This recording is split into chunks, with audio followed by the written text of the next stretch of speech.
गिबियावनो नोंथांमोनखौ आंनि चेनेलाव बयखौबो बरायनानै लानाय जाबाय। नोंथांमोना सानफ्रोमबोनि खौरां मोननो थाखाय आंनि एसबि रादाब इउटुब चेनेलखौ साबस्क्राइब खालामनानै लादो। लोगोसे खौरांखौ मोजां मोनोब्ला लाइक, कमेन्ट आरो शेयार खालामनानै होदो।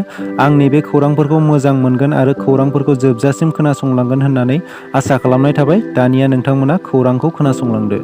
दिनैनि गिबि खौराङाव दं, फैगौ 7 साननि गेजेराव बिटिआरनि गेदेर सुबुंफोरनि हा दखल खालामनानै साहा बागान बानायनायखौ इभिक्सन खालामसिगोन। बे बाथ्राखौ बुंदों राकेश ब्रह्म बिथाङा। बिटिआर ओनसोलाव थानाय गेदेर मानसिफोरनि साहा बागानखौ इभिक्सन खालामसिगोन होनना खौरां मोननाय जादों। फैगौ 7 साननि गेजेराव बे इभिक्सनखौ जागायगोन होनना खौरां मोननाय जादों। बिटिआर सरकारा ना फालांगिरिफोरनो साइकेलजों लोगोसे आइस बक्स राननानै होदों। मुसलपुर हायार सेकेन्डारि स्कुलनि गेलेग्रा फोथाराव ना फालांगिरिफोरनो साइकेल आरो आइस बक्स राननानै होदों बिटिआर सरकारा। बिटिआरनि इएम राकेश ब्रह्मआ ना फालांगिरि खालामनानै जाग्रा रायजोफोरनो साइकेल राननानै होदों। बेजों लोगोसे जोंनि ओनसोलनि फालांगिरिफोरा एसेब्लाबो जौगानो हागोन, बे थांखिजों बे हाबाफारिखौ लानाय जादों होनना फोरमायना होदों। आरो बिथाङा बुंबावदों दि बिटिआरआव गासै 400 सुबुंनो बे खाबुखौ होनाय जागोन। फारसेथिं आसाम प्रदेश कंग्रेसनि नेहाथारि गर्जन मोसाहारिया बिटिआरनि गाहाय प्रमद बर'खौ सियाल होननानै बुंनाय बाथ्रानि सायाव गोख्रों फिननाय होदों मावफुं सोद्रोमा राकेश ब्रह्मआ। बिथां राकेश ब्रह्मआ बुंदों दि गर्जन मोसाहारिया सासे नेवलाय बायदि सुबुंसो। नेवलाया जेरै सेवनाय बेदरखौ जायो, बेबादिनो कंग्रेस दोलोआ दायो आसामाव सेवलांबाय होनना बिथाङा बुंबावो। जोबथेसालियाव थानांनाय फिसायफोरनि बिसिखौ सोर नायगोन? बे समाव आसाम सरकारनि गोख्रों हाबा मावनायखौ बयबो सोमोनांदों। आसामाव उन्दै बैसोआव जुलि लानायनि बेरेखायै आयेन बानायना हाबा मावनायखौ हादरावनो बयजोंबो सावरायजादों। बेबादि थासारिनि सायाव बाथ्रा बुंदों आइएमएफनि चिफ आसाउद्दिन अवाइसि बिथाङा आसामनि गिबि मन्थ्रि डक्टर हिमन्त बिश्व शर्मानिसिम गोख्रों सोंथि सोंदों। बिथाङा बुंदों, थांनाय 6 बोसोर बियो रायजो सरकारनि मोनसे गिदिर फेलें। थांनाय 6 बोसोराव आसामाव बिजेपि दोलोनिनो सरकारमोन आरो थांनाय 6 बोसोराव बिजेपि सरकारा जेबो गोख्रों राहा लायाखैमोन। नाथाय दिनै हाबा जानायफोरखौ हमनायनि गोख्रों राहा लागासिनो, जेराव गोबाङानो दुखु खस्थ' सहायनांदों। लोगोसे हमजाना जोबथेसालियाव थानांनाय फिसायफोरनि बिसिखौ सोर नायगोन होननानै आसामनि गिबि मन्थ्रिनिसिम गोख्रों सोंथि सोंदों आइएमएफनि चिफ आसाउद्दिन अवाइसिआ। गिबि मन्थ्रि हिमन्त बिश्व शर्माया उन्दै बैसोआव जुलि जानायनि हेंथायै गोख्रों राहा लामारदोंब्ला गुजरात पुलिसनो गांसे लाइजाम लिरनानै भारतनि गाहाय मन्थ्रि नरेन्द्र मदिखौबो उन्दै बैसोआव हाबा खालामनायनि दायाव हमनांगौ। बे बाथ्राखौ बुंदों आसाम प्रदेश कंग्रेस कमिटिनि प्रेसिडेन्ट भुपेन बरा बिथाङा। दासान्दि रायजोआव उन्दै बैसोआव हाबा जानाय फिसायफोरखौ हमनाय खामानिया सोलिगासिनो। नाथाय बे थासारिया सोरनिबा थाखाय मोजां, सोरनिबा थाखाय गाज्रि महरै नुजाथिदों। बे थासारिखौनो लानानै सारा रायजो नाङैनो बयबो सोमोनांदों। फारसेथिं जायफोरा बे जेंनायाव गोग्लैना भुगिनांनाय सुबुंफोरनि गेजेराव गोजोन गैयै थासारि सोमजिखांदों आरो गोबाङानो गाबै खुद्रिखांदों। बेखौ लानानै गोख्रों बाथ्रा बुंदों आसाम प्रदेश कंग्रेसनि प्रेसिडेन्ट भुपेन बराया। बिथाङा बुंबावदों दि जायफोरनि फिसाला फिसाजोफोरा 20 बोसोर जाबाय आरो जायफोरनि हाबा जानाया 10-20 बोसोर जाबाय, जायफोरा गोजोनै संसार जागासिनो, गथ' गथाय लानानै संसार जागासिनो, बैफोरनि हौवाफोरखौ हमोब्ला बिसि फिसाफोरा बोरै सोलिगोन, बोरै सोलिना थानो एबा बिसिनि न'खरा बोरै सोलिनो हानो आरो जायफोरनि फिसाइया दिन हाजिरा मावनानै सोलियो, बैसोरनि न'खरा बोरै सोलिनो होनना बिथां भुपेन बराया बुंबावो।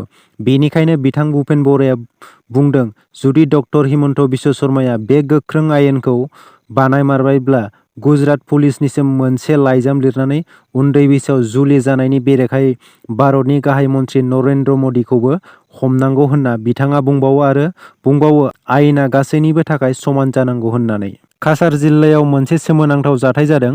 मोजां मोननायजों जुलि जानो मोनैनि दुखुजों हिन्जावसाया गावनि जिउखौनो फोजोबना लादों। फैगौ 10 फेब्रुआरि खालि चिरां जिल्ला बिपिएफनि बानजायनायाव बाथौ खेराइ फेमिलि रिजर्टआव 21थि बड'लेण्ड एकर्ड डे फालिथाय फोरबो खुंफुंनो थाखाय आखायाव लादों। बे फोरबोआव कालचारेल नाइट फालिनाय जागोन होनना मिथिनो मोन्दों। बे कालचार नाइटआव गाहाय देंखोगिरि महरै बाहागो लाफैगोन होनना सुलेखा बसुमतारी, गौतम ब्रह्म, बिग्राय ब्रह्म, बिराज मोसाहारि, नयन बरगयारी आरो सोरजिसुमा बैसुमुतियारी बिथांमोना बाहागो लाफैगोन होनना खौरां मोननाय जादों। चीननि मोन 232 चाइनिज मबाइल एपफोरखौ बन्द खालामबावबाय भारतआ। चीननि हेंथायै फिन गोख्रों थांखि लाबावदों भारतआ। मैया भारतआ चीननि गासै मोन 232 एपफोरखौ बन्द खालामबाय। हादरनि गेजेराव माखासे बेले-बेजे जेंना खालामनायनि थाखाय मैया भारत सरकारा बैफोर एपफोरखौ बन्द खालामनाय जाबाय होनना मिथिनो मोन्दों। बेफोर एपनि गेजेराव मोन 138 बायदि रोखोमनि जुवा गेलेग्रा एप आरो मोन 94 लन होग्रा एपफोरखौ भारत सरकारा बन्द खालामनाय जाबाय। मख'नो गोनांदि सिमा ओनसोलाव चीनआ भारतनि हेंथायै हुमखि होबाय थानाय आरो सिमा ओनसोलाव हाबफैनायखौ बिथा खालामनानै भारत सरकारा बे गोख्रों थांखिखौ लादों होनना फोरमायना होदों। भारत सरकारनि इलेक्ट्रनिक्स आरो फोसावदिं बिबाना बुंनाय बायदिब्ला चीनआ बैफोर मबाइल एपनि गेजेरजों भारतनि फारसे बेले-बेजे खालामनानै खैसार सागासिनो। बेनि थाखायनो बैफोर मबाइल एपफोरखौ बन्द खालामनो गोनां जादों होनना भारत सरकारा फोरमायना होदों।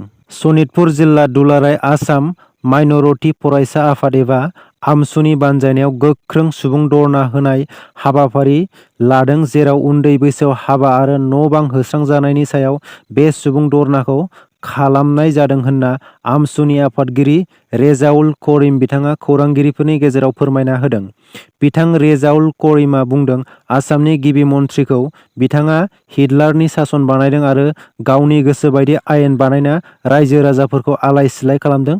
जायफोरनि फिसाया जेलाव थांनायनि गेजेराव बैफोर नखरा गोबां दुखु खस्थ जानांबाय, बैफोर नखरनि थाखाय मा सलुसन खालामना होगोन होनना आसाम सरकारनिसिम गोख्रों सोंथि खालामदों। आरो बिथां रेजाउलआ बुंबावदों, जायफोरनि न'-बां सिफायनानै हालाय-हाफाय खालामबाय, बे सुबुंखान्थि हादराव रायजोफोरखौ बेबायदि आलाय-सिलाय खालामनाया सरकारनि खामानि नङा होनना बिथाङा बुंबावो। आरो बुंबावो, दायो हादराव जा आयेन उन्दै बैसोआव जुलि लानायनि बेरेखायै जि एक्सन लागासिनो, बे आयेनखौ बोखारना लायाब्ला सुबुं धर्नाया सोलिबाय थागोन होनना आमसुनि आफादगिरि रेजाउल करिमआ आसाम सरकारखौ गोख्रों रावजों बुंबावो। सासे हौवाया गावनि हिन्जावखौनो बुथारदों। जाथाया जादों उत्तर प्रदेशनि गाजियाबादआव।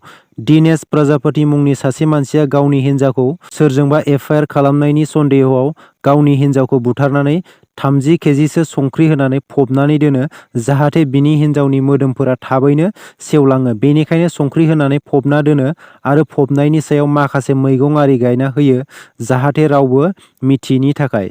दिनेश प्रजापतिया सासे मैगं-थाइगं फानग्रा बेफारिमोन। हिन्जावखौ बुथारनायनि उनाव हिन्जावा गोमानायनि मिसिं रिपर्ट पुलिसनाव हैफ्लायो होनना मिथिनो मोन्दों। दिनैनि खौराङा एसेनोसै। आसा खालामो नोंथांमोना खौरांखौ खोनासंनानै मोजां मोनबाय आरो खौरांखौ मोजां मोनदोंब्ला लाइक, कमेन्ट आरो शेयार खालामनानै होदो। सानफ्रोमबोनि खौरां मोननो थाखाय आंनि एसबि रादाब इउटुब चेनेलखौ साबस्क्राइब खालामनानै लादो। दिनैनि थाखाय एसेनोसै। बाय बाय।